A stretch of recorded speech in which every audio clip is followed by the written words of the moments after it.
What is up, you guys? Welcome back to the Heat Report. The Miami Heat have won against the Washington Wizards in a very, very good game, 128 to 124.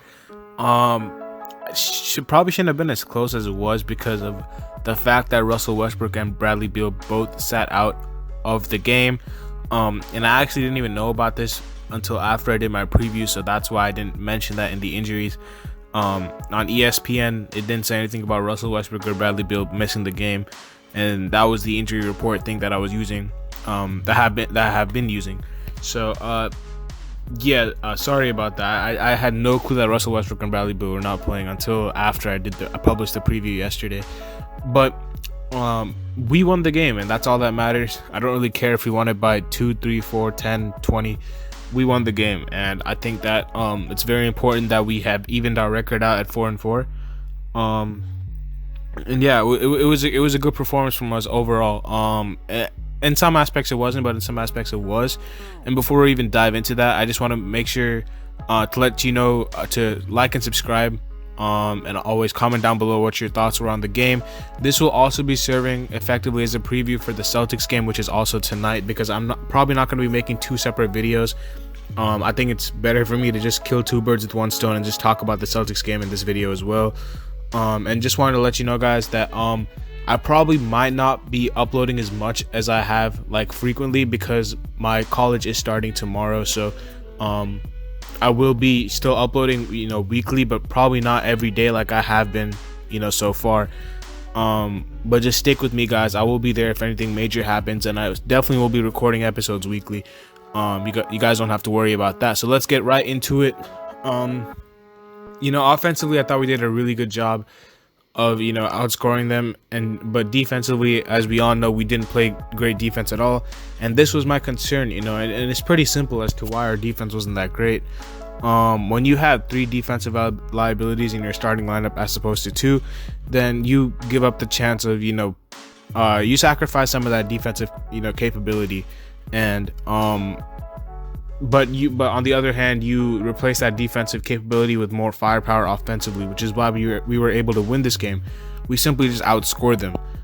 We didn't really stifle them defensively because we had so many defensive liabilities on the floor. Garrison Matthews always goes off against us for some reason. I don't know why. I don't know what it is about Garrison Matthews and the Heat. Last year he had 28. This year he had 22. It was crazy. Denny had a great game for them as well. Denny was hitting he hit 3 threes at the end. He was doing his best impersonation of T-Mac in the clutch. He was absolutely, he wasn't missing at the end. So that kind of gave me a scare, but I felt like we were mostly in control of this game, apart from those 2 players really giving me a scare. Prayers up to Thomas Bryant. He did end up getting injured 2 minutes into the game, which is never a good sign to see. I think it was his knee. Might have been a meniscus, but yeah, prayers up to him for sure. Yeah, man, but about the Heat in general, I think that everyone had a pretty good game. Shout out to Tyler Hero for a bounce back after his couple disappointing games from before. I actually don't think Tyler Hero was our best player. He quietly had 31 points. I didn't even notice. I didn't even know he had 31 points. At one point he had 16, and I was like, wait, what? I only saw him score 2 baskets. How do you have 16 points? But he's just a guy that just fills up the stat sheet, kind of like what Bam does.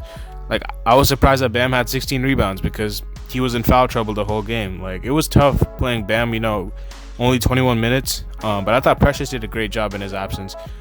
But yeah, offensively, probably one of our best performances offensively. Defensively, I think we can always improve. And the coaches know that, the players know that. They even said that it wasn't a great performance defensively, so they'll be ready for tonight's game against the Celtics, which we have to win because Jason Tatum is out. Kemba Walker hasn't returned. Both the Williams, Robert and Grant Williams, are out. Marcus Smart is questionable. So they do have a lot of injuries, and if we can't beat the Celtics tonight, I'll be very disappointed with our team, because number one, it's a great chance to go on a run, and number two, it's we have been up and down. We have to string some wins together, and also because the Celtics are depleted. And I think for these next couple games, We play the Celtics, we play the Sixers twice, and we play the Pistons twice. We should be able to win all 5 of those games because the Sixers can't even like put out a full roster at this point. Like, they barely had enough people to play against the Nuggets. The Pistons, as we know, suck. The Raptors, after that, I mean, it'll be a toss up between us and the Raptors. The Raptors have not been doing as well as, you know, they can be, but like, as far as the Celtics, Sixers twice, Pistons twice, we should be able to win all 5 of them. Like, there's no excuse, especially with the Celtics and Sixers being depleted and the Pistons not being that good of a team. So yeah, I mean, it's a great chance for us to, you know, put some wins together. I thought we started off the game in this game defensively terribly, but I thought in the third quarter we really picked it up. I don't know what happened in the fourth. I think we were just missing shots in the fourth, and that led to, you know, them getting, you know, easy buckets in transition. But in the third quarter, we picked our defense up, which is why we ended up winning this game. It was a 20-point game at one point. They just came back because we just blew the lead for some reason. Jimmy Butler had a great game, you know, almost had a triple-double. If I had to give him a rating, I'd probably give him an 8 out of 10. If 6 is average, 8 out of 10 for Jimmy Butler, because he had a really good game in my opinion.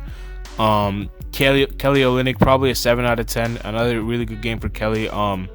You know, offensively, he's a guy that, you know, just can get hot at any point in time. But just defensively, it's just a risk of having him on the court. Bam did not have that great of a game. I'll give him a 5 out of 10 because he did, for the minutes he played, he had an okay game, but we didn't get to play him as much because he was picking up a lot of silly fouls. And yeah, hopefully we can, you know, see the best of Bam against the Celtics tonight. Tyler Hero, 8 out of 10, maybe even 8.5 out of 10. 31, 9, and 2, probably our best player, along with Jimmy.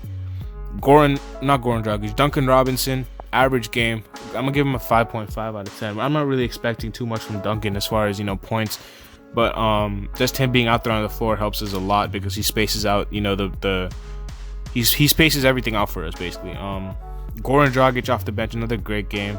7 out of 10 for me. He was like, he couldn't miss from deep. Like, it was just very fun to watch how he shot the 3 ball, and collectively as a team, I mean, we shot 37% from 3, which is probably not that great, but we attempted 43, so we got a lot of them off. And yeah, I mean, we out rebounded them by a lot, almost 30. We out rebounded them by 20, not almost 30, 22. And we had 7 more assists. We did have 16 turnovers, which we'll probably have to clean up against the Celtics because the Celtics are a very good defensive team. Yeah, man. I mean, it was a great performance offensively from us. Avery Bradley off the bench. Defensively was fine. I thought offensively though he could have been a little bit better. Give him a 5 out of 10. Iguodala, same thing, 5 out of 10 for me. Didn't really, you know, do much when he came, but he didn't put a foot wrong. Precious, I'm gonna give him a 6 out of 10. I thought he did really well. You know, the pressure that he had after Bam was in foul trouble, so we had to put Precious in multiple times.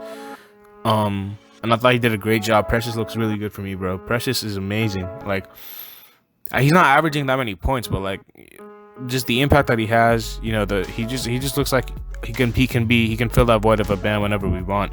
And it's so important to have a guy like that on your team, because if Bam, like, if Spoelstra wants to like take out Bam, he can trust Precious, and he can be like, hey Precious, like, just play like Bam, or just do your role for like 5 minutes until Bam gets a breather and comes back, and we'll be fine. And we won't like lose a step with Bam off the floor and Precious on the floor. Not discounting anything from Bam, I'm just saying that Precious is a very good replacement to have off the bench. Myers and KZ, I think Myers, I mean, defensively Myers is always suspect, but I think I mean he didn't really do much on either ends.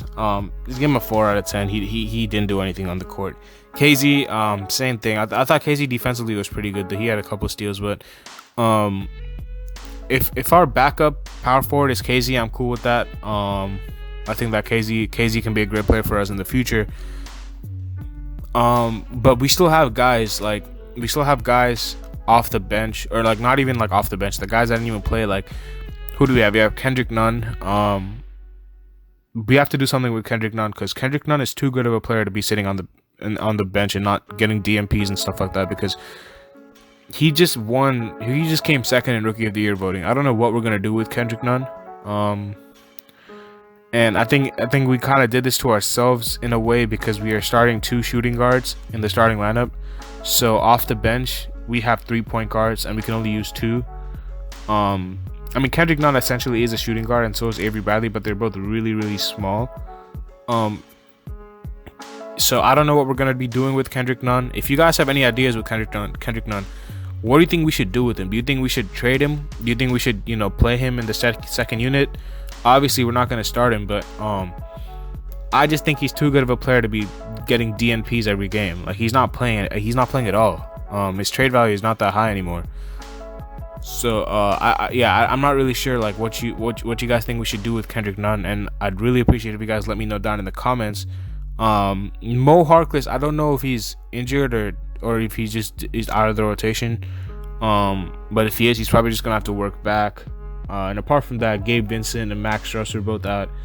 Chris Silva and UD did get DMPs, but it wasn't really surprising. So great game against the Wizards. Hopefully we can bring that offensive energy and bring some more defensive energy against the Celtics, and take advantage of them being a short-handed team, because they are missing a lot of key pieces.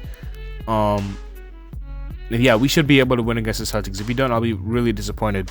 But yeah, that's gonna be it for me, guys. Hopefully you guys enjoyed the video.